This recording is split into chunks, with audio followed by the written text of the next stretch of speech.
गरीब ऐसा निर्मल नाम है, निर्मल करे शरीर, और ज्ञान मंडलीक है, चकवे ज्ञान कबीर। ऐसा निर्मल नाम है और निर्मल करे शरीर, और ज्ञान मंडलीक है, और चकवे ज्ञान कबीर। एक ऐसा मंत्र है, ऐसा नाम है जो हमारे पाप कर्मों को समाप्त करके हमारे शरीर को, आत्मा को, सूक्ष्म शरीर को निर्मल कर देता है। अन्य ज्ञान जो आज तक आप सुना करते थे, वेदों का, गीता जी का, कुरान और पुराण का, ये एक मंडलीक है। मंडलीक माने अक्षेत्रीय ज्ञान है, ये कुछ सीमित ज्ञान है। और चकवे ज्ञान कबीर, चक्रवर्ती ऑल राउंड ज्ञान जो है वो परमेश्वर कबीर जी द्वारा दिया गया अध्यात्म ज्ञान है। ऐसा निर्मल नाम है ये, निर्मल करे शरीर, और ज्ञान मंडलीक है, मंडलीक डिविजनल, और चकवे ज्ञान कबीर। कबीर परमेश्वर जी द्वारा दिया गया वो सच्चिदानंद घन ब्रह्म की वाणी में, कबीर वाणी में जो ज्ञान है वो चक्रवर्ती ज्ञान है, ऑल राउंड ज्ञान है, और ऑल ज्ञान है। जैसे गीता जी अध्याय नंबर 4 के श्लोक नंबर 32 में कहा है कि जो 25 से लेकर 31 तक साधनाओं का जो वर्णन किया गया है,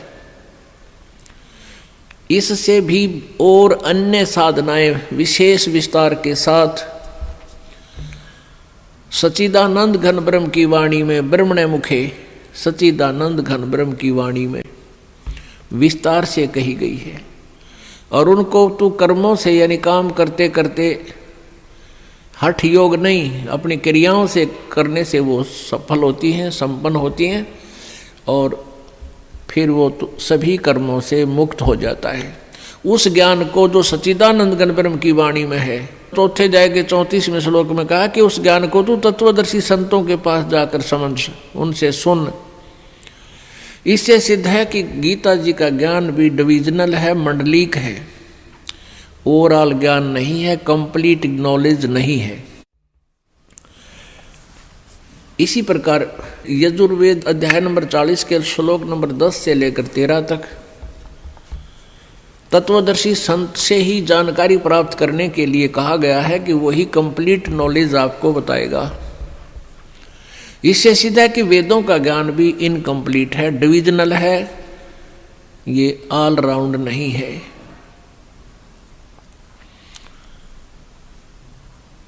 पुण्यात्माओं,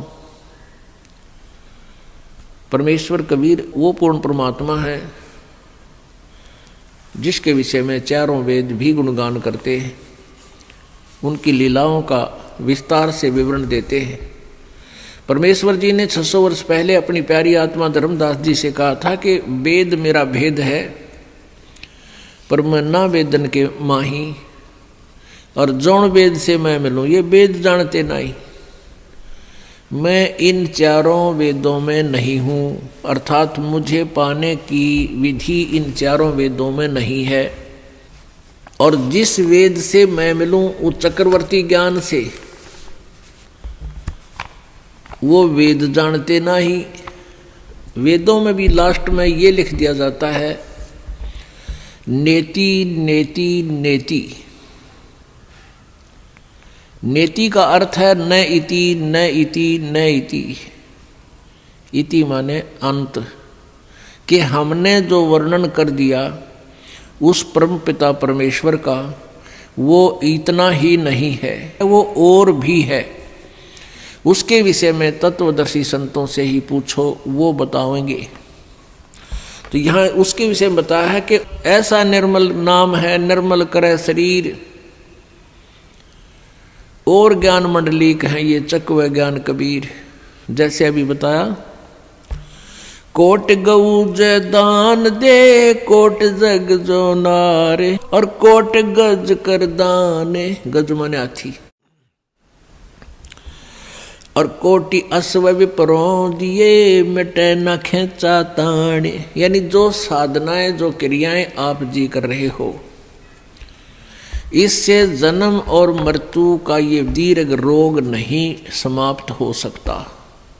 जैसे गौदान देते हैं किसी ब्राह्मण गुरु को, तो उससे क्या लाभ होगा? मोक्ष नहीं, दान का फल अलग से मिलता है। जब तक आप जी को यथार्थ नाम, सतनाम, सच्चा नाम और सार नाम नहीं मिलेगा, आपका ये जन्म मृत्यु का रोग नहीं समाप्त होगा। जैसे पांचों यज्ञ भी करते हैं, लेकिन इकट्ठी नहीं करते, वो उनको ज्ञान नहीं है। एक यज्ञ है धर्म की, दूसरी यज्ञ है ध्यान, तीसरी यज्ञ हवन की, चौथी यज्ञ प्रणाम और पांचवी यज्ञ है ज्ञान की।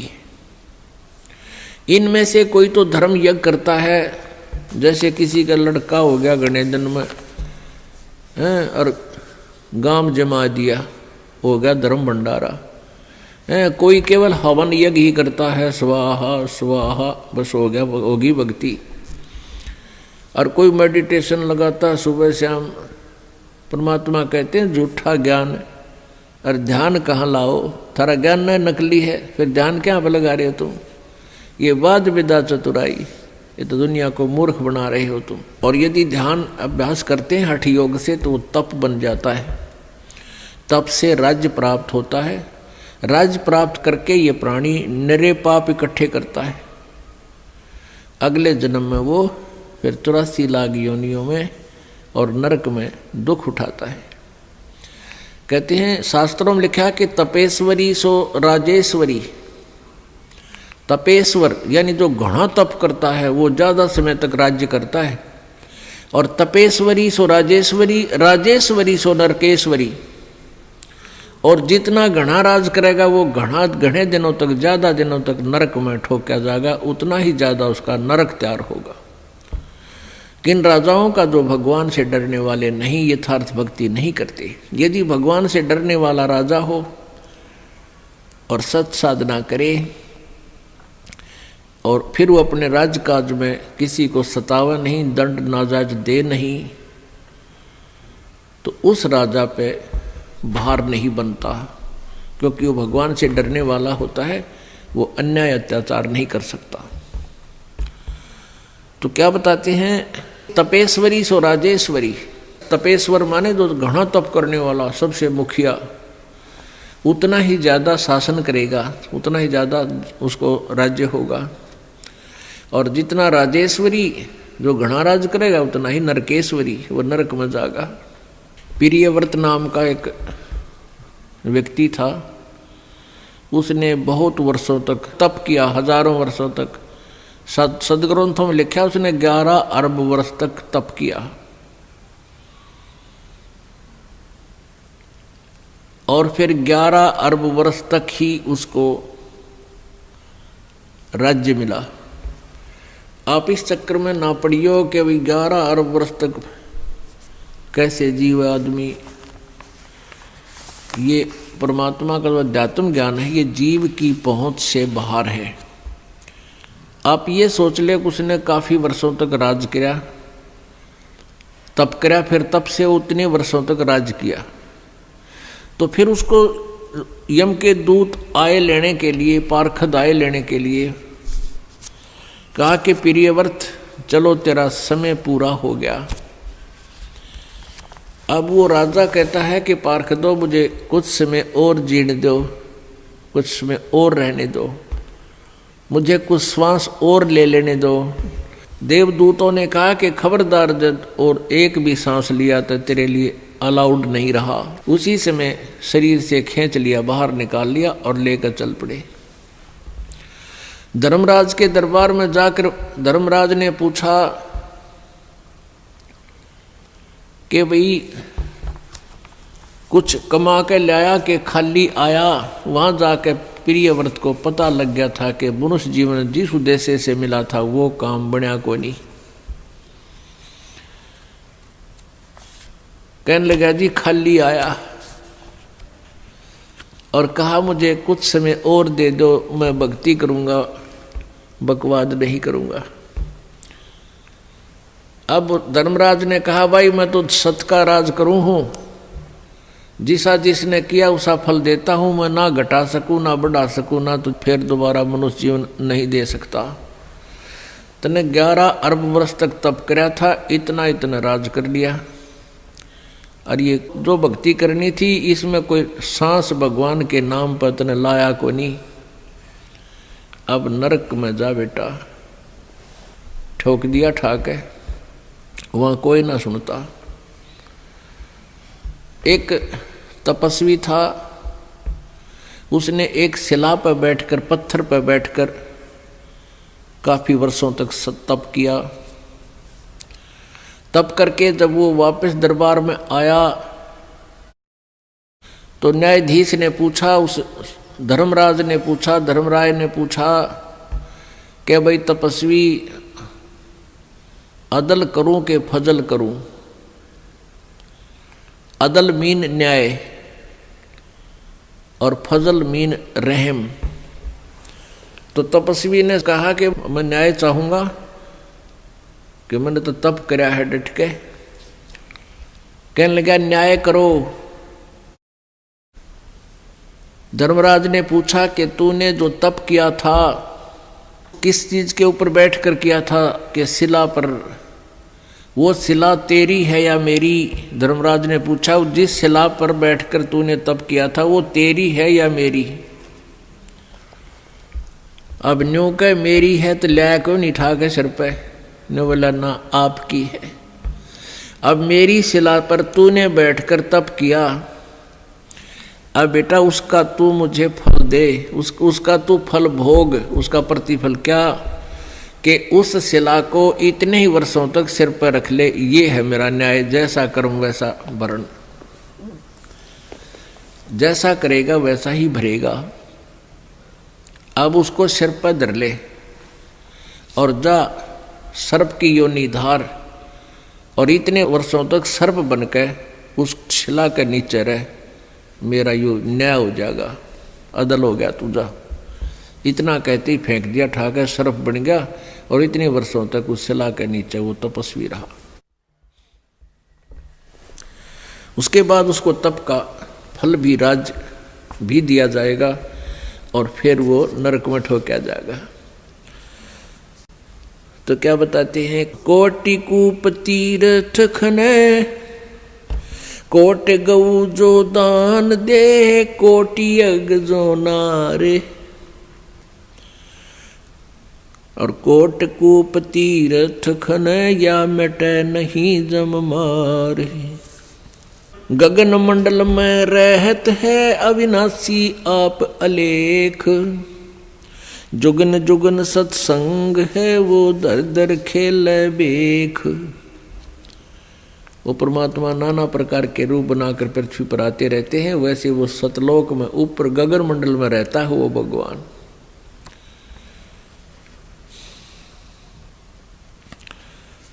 और यही वेद बताते हैं। ऋग्वेद मंडल नंबर 9 सूक्त नंबर 86 मंत्र नंबर 26 और 27 में, ऋग्वेद के ही मंडल नंबर 9 सूक्त नंबर 1, 2, 3 और मंडल नंबर 20 मंत्र 1, मंडल नंबर 9 सूक्त नंबर 96 के 16 से 20 में यह स्पष्ट किया हुआ है कि वो पूर्ण परमात्मा कबीर देव सतलोक में रहता है, एक तीसरे धाम में विराजमान है, वहाँ रहता है। वहाँ से गति करके नीचे आता है, अपनी प्यारी आत्माओं को ज्ञान देने के उद्देश्य से वहाँ प्रकट होता है, उनको प्राप्त होता है, फिर ज्ञान बताता है।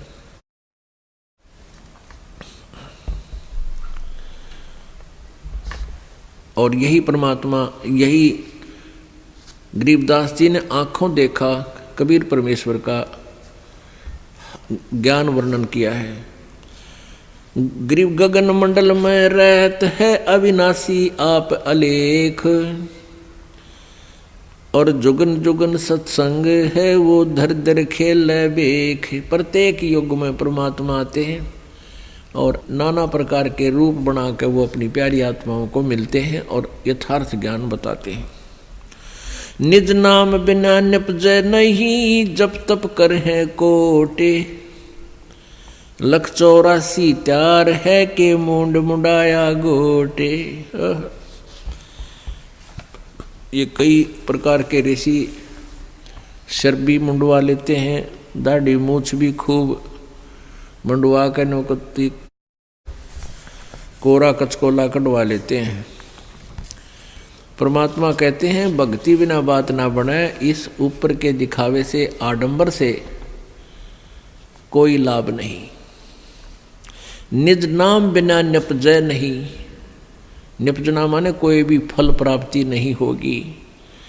चाहे जप तप कर है कोट, नकली नामों के जप और हठ योग से करोड़ों बार कर लो। 184 त्यार है, ये 84 लाख योनियों के दंड तुम्हें तैयार हैं, और के मुंड मुंडा लिया गोट। गरीब ऐसा सतगुरु से ये जो सतनाम दरडावे, बर्मी गुरुआ मत मिलो जो मूल भी गंवावे। ऐसा सतगुरु मिला जो सतनाम पर दृढ़ करे कि यही भक्ति है और भक्ति नहीं करना। और ये भरमी गुरुआ ना मिलो जो आपके मूल जीवन को, मनुष्य जीवन को बर्बाद करवाता है। गरीब पंडित कोटि अनंत हैं, ये वक्ता कोटि अनंत है। श्रोता कोटि अनंत हैं, पर बिरले साधु संत। परमात्मा कहते हैं कि संस्कृत के जानने वाले पंडित विद्वान बहुत मिल जाएंगे, और लतीफेदार कथा सुनाने वाले वक्ता भी बहुत मिल जाएंगे।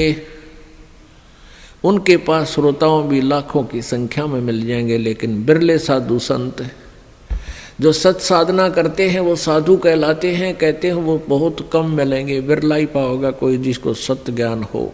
जिन मिलते हैं सुख उपजय और मिटते कोटि उपादे,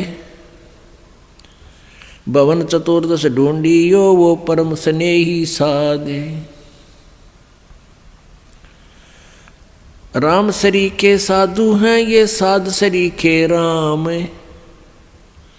सतगुरु को सजदा करूं जिन दिन्या निज नाम। कहते हैं संत तो बहुत हैं, और छोटी मोटी सिद्धि शक्ति दिखा करके आप जी को वो प्रभावित भी कर लेंगे, आप जी उनको भगवान भी मान लोगे। लेकिन कहते हैं सतगुरु के सिजदा करूं, सतगुरु के सिजदा करूं, ओह जिन दीन्या निज नाम। कहते वो बलिहारी हूं उस गुरुदेव पर जिसने यथार्थ मंत्र हमें दे दिया, बाकी छोटी मोटी राहत से हमें हमारा काम नहीं चले। जैसे परमेश्वर से परिचित होने के उपरांत आदरणीय दादू साहिब जी ने कहा था, और संत सब कूप हैं केते दरिता नीर, दादू अगम अपार है वो दरिया सत कबीर। कहते हैं कुछ एक तो संत ऐसे समझो जैसे कुआं हो, थोड़ी सी राहत मिल गई लेकिन कुएं से सिंचाई भी नहीं हो सकती। और कहते दरिता नीर, और अच्छे कोई संत साधु भक्ति के से सिद्धि युक्त है, वो ऐसे समझ लो जैसे कोई छोटा मोटा झरना को थोड़े बहुत अक्षेत्र को सिंचाई कर सकता है। लेकिन दादू अगम अपार है वो दरिया सत कबीर। और दरिया का इतना जल होता है कि बहुत कितने क्षेत्र ने सिंचाई कर ले फिर भी पानी जल समाप्त ना हो, अर्थात पूरा लाभ पूर्ण परमात्मा ही देता है। तो ऐसे ही यहाँ बताया है, राम सरीखे साध हैं, ये साध सरीखे राम। जैसे तुम तीनों देवताओं को श्री ब्रह्मा विष्णु महेश को भगवान मानते हो, कहते इनसे भी थोड़ी बहुत राहत मिल जाती है, लेकिन जब तक निज नाम यथार्थ मंत्र सत भक्ति नहीं मिलेगी। सतगुर के सिजदा करूं जिन दिन निज नाम, बिन भक्ति क्या होते हैं दरु को पूछो जाई। सवा शेर अन पावते अटल राज दिया ताही। अब भक्ति से कहते हैं आपको जय तुझे राजपाट कुछ चाहिए हमरा इधर ले ध्यान। जैसे ध्रुव जी और उसकी माता जी को अलग से एक मकान में रखा जाता था और तोल के सवा शेर अन्न दिया जाता था दोनों माँ बेटों को। फिर ध्रुव ने अपनी माँ से प्रश्न किया कि माँ ये मेरे पिताजी को राज किसने दिया है, क्योंकि उसकी मौसी जी ने, ध्रुव की मौसी ने ध्रुव जी को उसके पिताजी के गोडों से, जो उनमें बैठा था उनके गोद में, गोद से छीनकर बाहर फेंक दिया था, लात मार दी थी कि तू यहाँ नहीं बैठ सकता। तो रोता हुआ अपनी माँ के पास आया और कहा माँ ऐसे ऐसे मेरी मौसी ने मेरे साथ ऐसा किया। माँ ने कहा बेटा उनका राज है, हमारा राज है नहीं। तो उसने पूछा माँ राज किसने दिया है मेरे पिताजी को। माँ ने कहा बेटा भगवान ने की लीला है, वही देता है सबको। उसी दिन से घर त्याग कर चल पड़ा कि मैं राज मांगूंगा भगवान से। भक्ति की तो मालिक ने उसको राज दे दिया। कुछ दिनों के बाद उसका मौसी वाला भाई मार दिया किसी शत्रुओं ने और वो राज्य फिर ध्रुव को प्राप्त हुआ। तो परमात्मा कहते हैं बिन भक्ति क्या होत है ध्रुव को पूछो जाई। सवा शेर अन पावते अटल राज दिया ताही।